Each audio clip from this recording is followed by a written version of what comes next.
So we were, and you know, those were our orders. We have to keep these people back. And then after a few hours of that, we were told, okay, no one's going to come and get them, so destroy the vehicles, which basically, and this happened on more than one occasion, but the specific instance was light the fuel in the tankers on fire so that enough of it burns, so that it just burns away and so the Iraqis can't use it. Fire grenades into the engine blocks of the vehicles to destroy them, to make them unable to be driven anymore. And so here we were burning fuel in front of Iraqi civilians who had to wait for lines miles long just to get a little bit of fuel for their stove or for their vehicles. And it really brought home, on that instance and other instances, to me, the complete irony and absurdity of our presence in Iraq, and how, you know, I was getting letters from people saying, you know, we're so proud of you, thank you for what you're doing over there. And then at the same time, I'm looking at people in, you know, at these Iraqi people who I can't even look in the eye, because I feel so absurd and so ashamed that we're in their country, risking our lives, putting their lives at jeopardy to basically guarantee a profit for Kellogg, Brown and Root, because the profit that they, I mean, you know, these vehicles, even though it represented livelihood and great wealth to the people of Iraq and to any, you know, these vehicles, they would $80,000 to $100,000 for one of these tankers full of fuel. That's a lot of money, and for the corporation, they just saw that as, you know, maybe worth life, but in the end, not even worth recovering that scrap of metal. So we were putting our lives on the line and risking violence towards the Iraqi people to protect hunks of metal, and then just destroying them at the end of the day. And this happened so many times, and we were all frustrated, but at the same time, we felt like, you know, what can we do? This is what we're being ordered to do. And it really was wearing on everyone's nerves, because, you know, another time we were guarding a trailer truck that had got stuck in the side of the road, and there were all these Iraqis on the other side of the road. We kept telling them, stay on the other side, stay on the other side. They kept trying to come across. Not my squad leader, but another squad leader in my platoon was getting really stressed out about it, and he said, and he was getting so frustrated that the Iraqis wouldn't stay over there, and he said, Sergeant Dougherty, the next person that tries to cross this road, I want you to shoot them. And I kind of thought he was joking, because it seemed kind of absurd to me, because we all knew that we would just end up abandoning it in a few hours anyway. And I said, you know, Sergeant, isn't that against our rules of engagement? Kind of tongue-in-cheek, because I, you know, kind of took it as a joke. And he said, you can't do your job. Go back and monitor the radio. So, you know, we're put in a situation where we're under such intense stress and pressure, where we're ready to kill people to keep them away from these vehicles, when we don't even care about the vehicles, because we know that we're just going to leave them. And that's the kind of situation we're put in day after day, week after week in Iraq. And on another instance, we had a flatbed truck that had been carrying a brand new ambulance to a military base that had tipped over, and the ambulance had fallen on its side. And we tried for hours to try to recover the ambulance, because other than it had fallen off the truck, it didn't seem to be that damaged. It was a brand new ambulance, and after hours, they just would not come and get it, and then we were given the order to destroy it and to burn the engine block again. And there were so many Iraqis, all the sheiks and the local leaders from all the villages, because they were interested in, you know, if you can't recover it, we'll find a way to get that out, because, you know, in Iraq and the area that we were, they didn't have ambulances. If someone got in a traffic accident or got hurt, the person driving by and would pick them up and put them in their car and take them to a doctor. And so we had to burn an ambulance in front of all these Iraqi people who don't even, you know, have a way to get to the hospital or have, you know, doctors to treat them when they get there. Another instance was when we had a trailer truck that had some produce in the back of it, and we were waiting and waiting, and finally said, okay, just abandon it and burn it. And I remember asking my platoon leader, I said, well, sir, can we let the people come get the food off of it first? And he was like, well, no, Sergeant Dougherty, it's just going to cause too much of a hassle, because then they're all going to have to come here. They'll probably start getting in the road. We're going to have to control them when they're here and then try to get them all back. So it's just not worth it. And, in a way, he was right. It wouldn't have been worth it for us, because it would have caused a lot more work, a lot more danger, because we've been a lot closer to the people. And so in the end, we just ended up burning the produce in front of all of these Iraqis.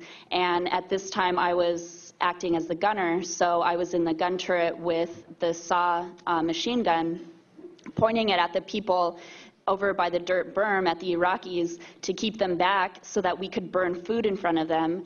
And, that doesn't make you, when you're in the military, you want to feel proud and you want to feel good about what you're doing. And that didn't make me feel good. That made me feel really ashamed and really confused as to what we were even doing there. I am proud of my military service, and I was proud of it at that point, but I wasn't proud of that, and I wasn't proud of really what we were doing in Iraq. The thing that I was proud of in Iraq is that at least we were able to keep each other safe, and that's really all I could say. At least we brought everyone home and no one got killed. And if that's the best that I could say, and that's the best that I could take from it, and that's what I had to be proud of, but what we actually did, I was ashamed of. That's very distressing to me, and just the way that we were kind of put out there to be bodyguards for Kellogg, Brown, and Root, who had these drivers who drove their trucks who were from countries like India and Pakistan and the Philippines and Tibet, and they were treated horribly. These, what we call TCN, third country nationals, they lived in substandard conditions, worse than anything the U.S. contractors or American soldiers lived in. They were treated really bad and had to work much longer, had to just drive their vehicles whenever the convoy wanted to go. And I felt like I saw that as, those corporations also having a hand in dehumanizing people, because they were dehumanizing the people that they were making a profit off their backs as well, holding their passports and forcing them to go on to work in Iraq under these dangerous situations. And I think one of the things that stood out to me and that I think about a lot is, for every U.S. service member we have in Iraq, we have a contractor, pretty much. It's a pretty even ratio. So when you think about the total occupying force in Iraq, it's not just the U.S. military, it's U.S. corporations that are there on an equal level. And the one other thing I wanted to mention before I wrap it up is that when we were leaving, getting ready to leave in February of 2004, we went back to Kuwait, to Camp Arif John, to get ready to come back to the States. And we were put in these tent cities that were run also by KBR. And the tents, they're canvas tents, and our tents were completely covered with mold on the insides. I don't have pictures here, but I have pictures of the mold in the tents. It was thick, like black mold on these yellow tents, where you could see, because there are all these bunk beds set up in there that we were sleeping on, and they're really these horrible rickety bunk beds. So on places where the bunk beds were and the tent sagged down, and so people rubbed against it, there were just lines through this thick mold, and everyone was getting respiratory infections. And we wanted to sleep outside, but we couldn't sleep outside because we didn't have cots. They only had the bunk beds, and it was completely unhealthy place to live. It was disgusting. It was this smell that never comes out of your clothes. And now all of this stuff that I have, that I had coming back from Iraq, it all smells like this mold. And this is what they were providing us, was this living condition where we couldn't even, be in the place where we're supposed to live without getting sick, because it was so bad.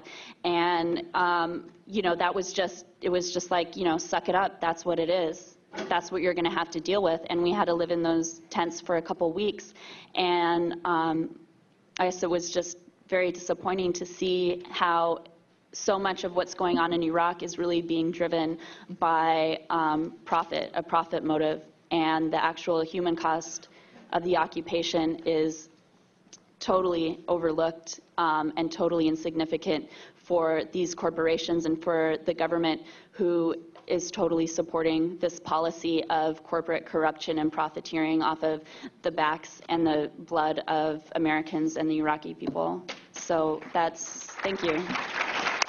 Had to wait for lines miles long just to get a little bit of fuel for their stove or for their vehicles. And it really brought home, on that instance and other instances, to me, the complete irony and absurdity of our presence in Iraq, and how, I was getting letters. So we were, and those were our orders. We have to keep these people back. And then after a few hours of that, we were told, okay, no one's going to come and get them, so destroy the vehicles, which basically, and this happened on more than one occasion, but the specific instance was light the fuel in the tankers on fire, risking our lives, putting their lives at jeopardy, to basically guarantee a profit for Kellogg, Brown and Root, because the profit that these vehicles, even though it represented livelihood and great wealth to the people of Iraq, and from people saying, we're so proud of you, thank you for what you're doing over there. And then at the same time, I'm looking at people at these Iraqi people who I can't even look in the eye, because I feel so absurd and so ashamed that we're in their country, so that enough of it burns, so that it just burns away, and so the Iraqis can't use it. Fire grenades into the engine blocks of the vehicles to destroy them, to make them unable to be driven anymore.